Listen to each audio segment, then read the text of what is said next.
어머나, 우리 옆집 김할아버지 갑자기 돌아가셨다면서요? 아직 일은 중반인데. 그러게 말입니다. 지난주만 해도 공원에서 걷는 걸 봤는데 너무 안타깝네요. 건강하던 분이 왜 갑자기.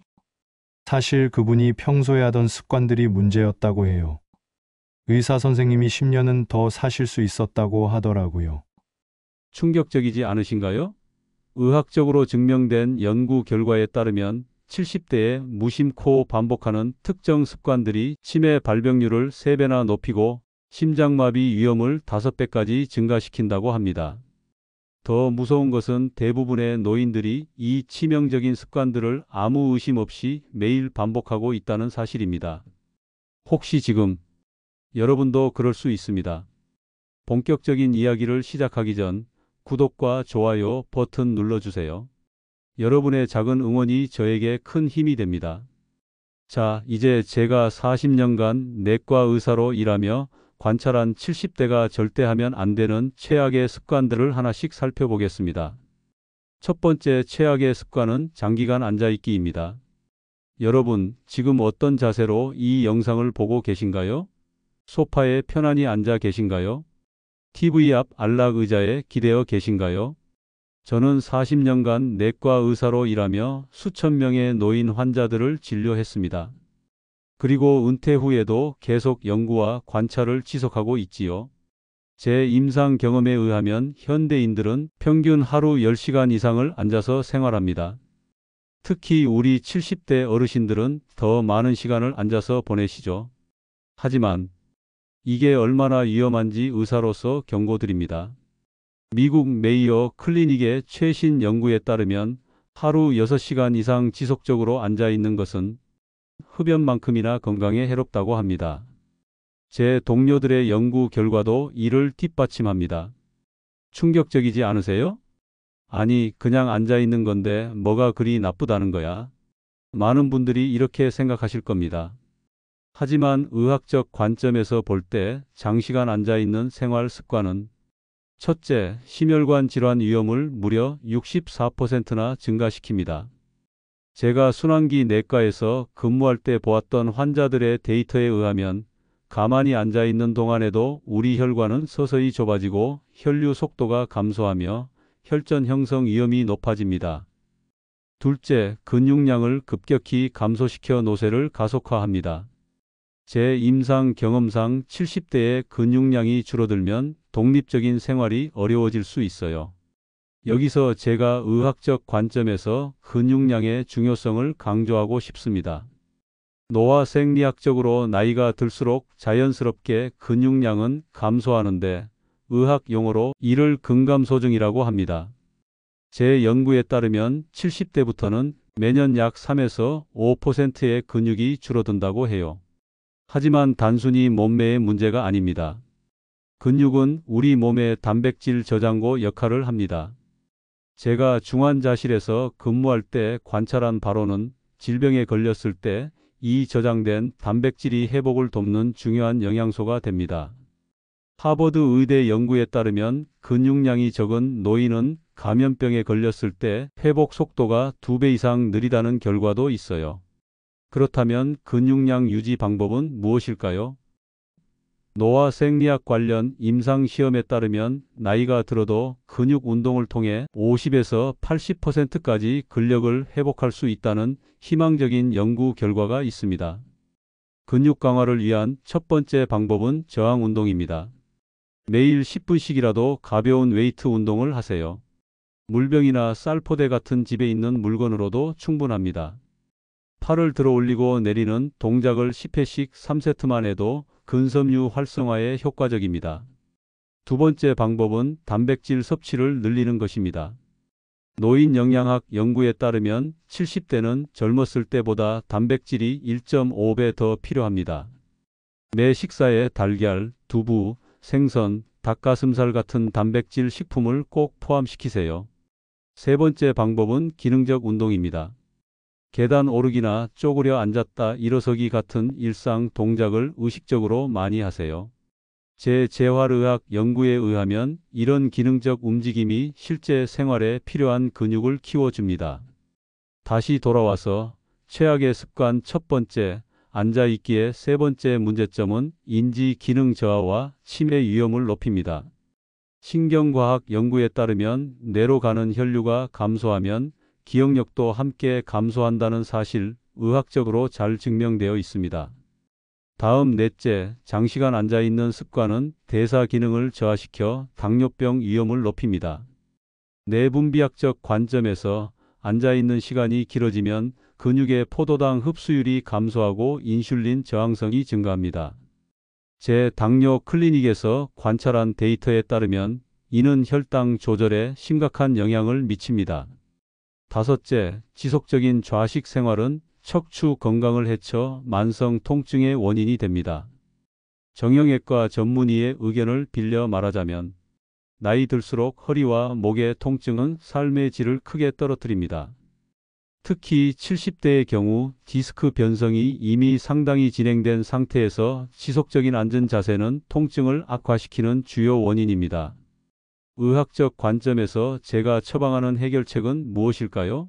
현대 운동 생리학에 따르면 70대에 들어서면 오히려 더 많이 움직여야 합니다. 체계적 문헌고찰 결과 매 30분마다 일어나 5분씩이라도 걷거나 스트레칭을 하는 것만으로도 큰 변화가 생깁니다. 하버드 의대 연구에 따르면 이런 간단한 습관 변화만으로도 사망률을 35%까지 낮출 수 있다고 합니다.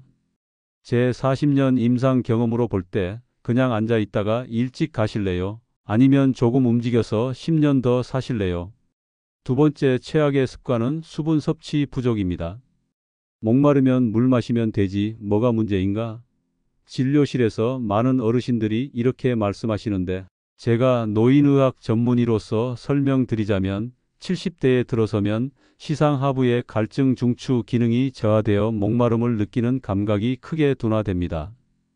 이것이 의학적으로 매우 심각한 문제를 초래할 수 있습니다. 노화 생리학적으로 나이가 들수록 우리 몸의 수분 함량은 자연스럽게 감소합니다. 제가 생화학 연구를 통해 확인한 바로는 젊은 성인은 체중의 약 60%가 수분인 반면 70대는 약 45%까지 낮아집니다. 즉, 수분이 부족해지기 더 쉽고 탈수에 더 취약하다는 의미입니다. 그런데 제 임상 경험에 비추어 볼 때 수분 부족이 단순히 갈증 문제가 아닌 전신적 건강 문제라는 사실을 간과하는 경우가 많습니다. 하버드 의대 연구진과 제가 공동으로 진행한 연구에 따르면 70대의 만성적인 수분 부족이 가져오는 위험은 놀랍습니다. 첫째, 인지 기능 저하가 가속화됩니다. 뇌의 70%는 수분으로 이루어져 있기 때문에 2% 정도만 탈수 상태가 되어도 집중력, 기억력, 주의력이 크게 떨어진다고 합니다. 둘째, 혈액이 끈적끈적해져 혈전 위험이 높아집니다. 이는 뇌졸중, 심근경색과 같은 치명적인 질환으로 이어질 수 있어요. 셋째, 신장 기능이 저하되고 요로 감염 위험이 5배까지 증가합니다. 특히 여성 어르신들에게 이 위험이 더 높다고 해요.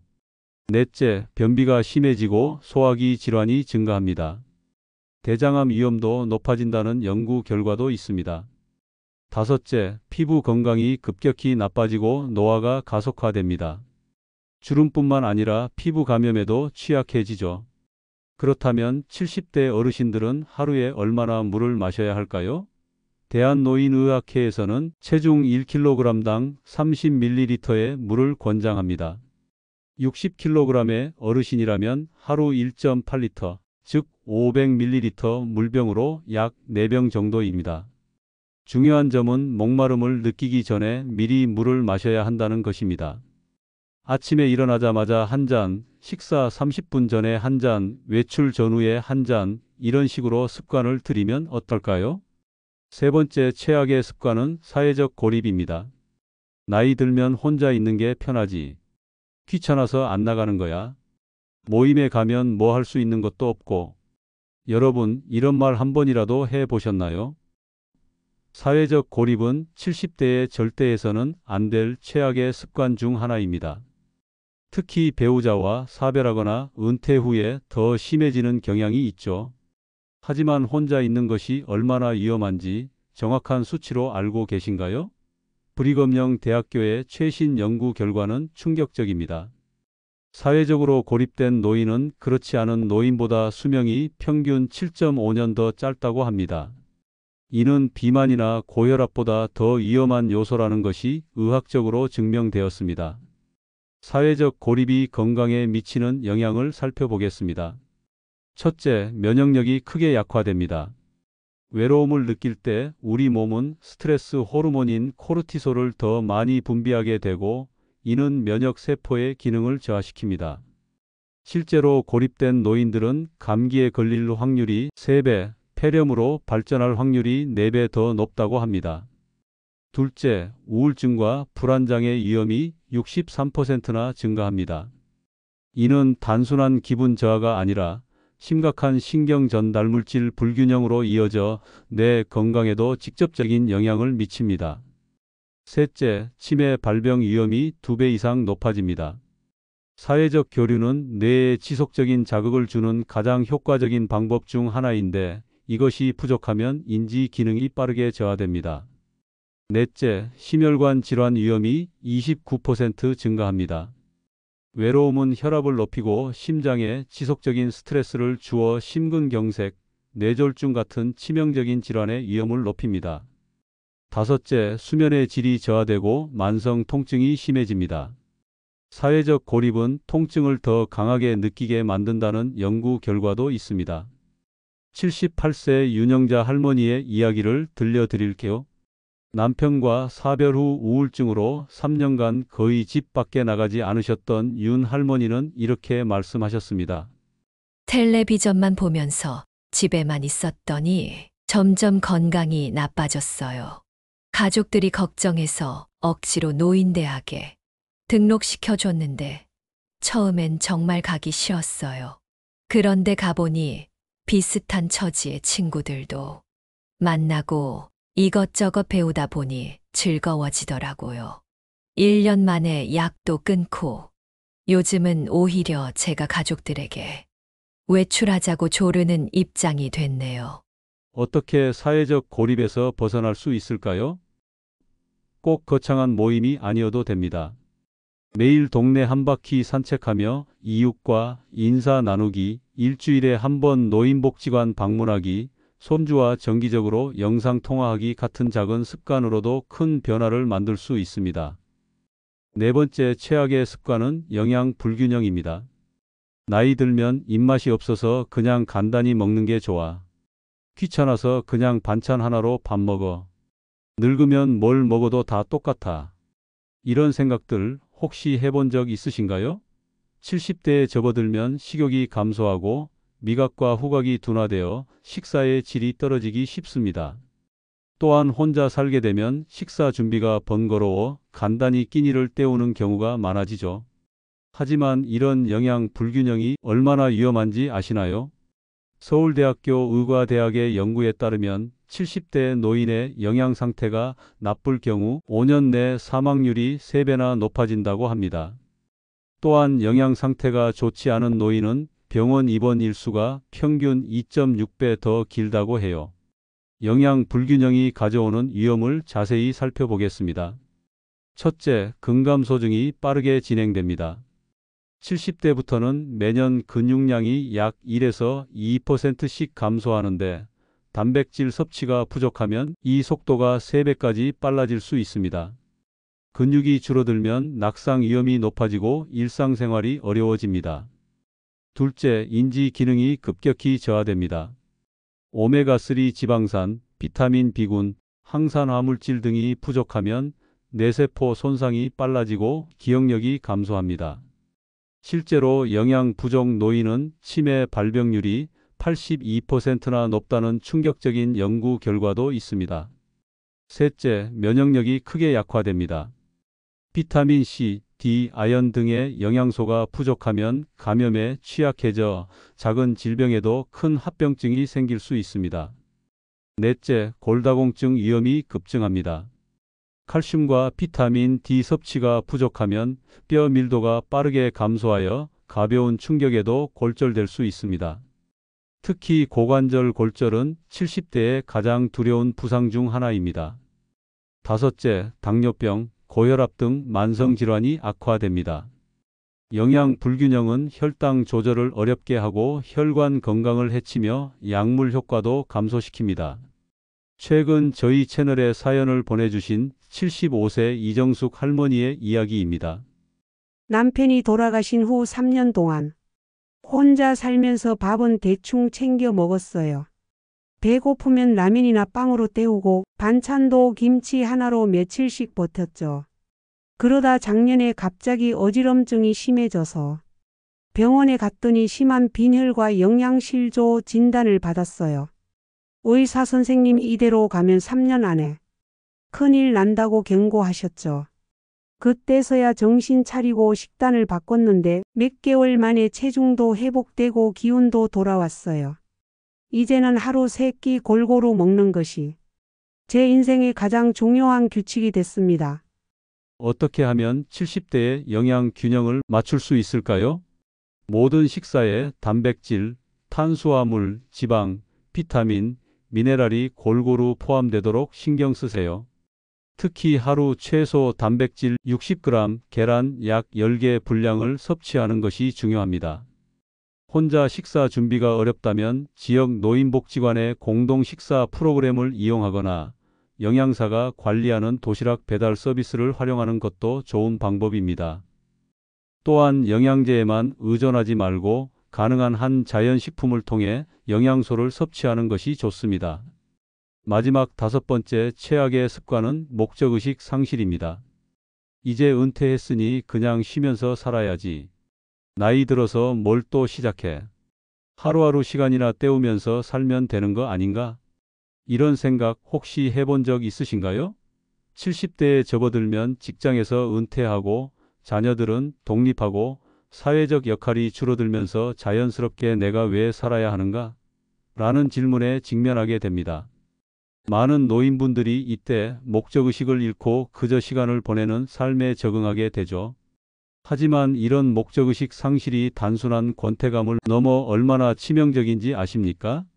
하버드 대학교의 장기 연구에 따르면 강한 목적의식을 가진 노인은 그렇지 않은 노인보다 평균 7년 더 오래 살고 치매 발병률은 2.4배 낮다고 합니다.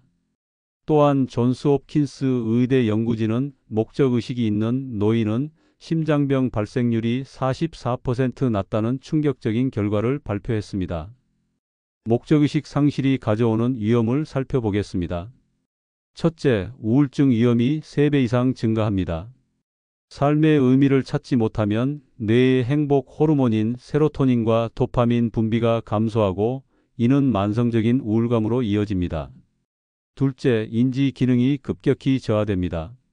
목적을 향해 노력하는 과정은 뇌에 지속적인 자극을 주는데 이런 자극이 없으면 뇌 신경세포 간 연결이 감소하여 기억력과 사고력이 빠르게 떨어집니다. 셋째, 면역력이 약화됩니다. 목적의식 상실로 인한 스트레스와 무기력감은 면역 체계를 억제하여 각종 질병에 취약해지게 만듭니다. 넷째, 수면의 질이 저하됩니다. 하루를 의미 있게 보내지 못하면 밤에 충분한 피로감을 느끼지 못해 불면증이 생기기 쉽고 이는 다시 낮 시간에 무기력으로 이어지는 악순환을 만듭니다. 다섯째, 대인관계가 축소됩니다. 목적의식을 잃으면 사회적 교류의 동기도 함께 줄어들어 점차 고립되고 외로움이 깊어집니다. 최근 저희 채널에 사연을 보내주신 78세 이상철 할아버지의 이야기를 들려드리겠습니다. 40년 넘게 중학교 교사로 일하다 은퇴한 뒤 정말 허망했습니다. 매일 아침 일어나서 옷 입고 출근하던 삶이 갑자기 없어지니 하루하루가 의미 없게 느껴졌어요. TV 보는 시간이 늘고 낮잠 자는 시간도 늘고 그러다 2년 만에 심한 우울증이 왔고 기억력도 급격히 나빠졌습니다. 의사 선생님이 모든 목표를 가지라고 권하셔서 용기 내어 동네 문해교실에서 어르신들에게 한글을 가르치기 시작했어요. 처음엔 힘들었지만 학생들이 글을 읽게 될 때의 그 기쁨이 저를 다시 살게 했습니다. 지금은 오히려 현역 때보다 더 바쁘고 행복한 것 같아요. 어떻게 하면 목적의식을 되찾을 수 있을까요? 반드시 거창한 목표일 필요는 없습니다. 매일 아침 일어나 오늘 내가 해야 할 일이 있다라고 느끼는 것만으로도 충분합니다.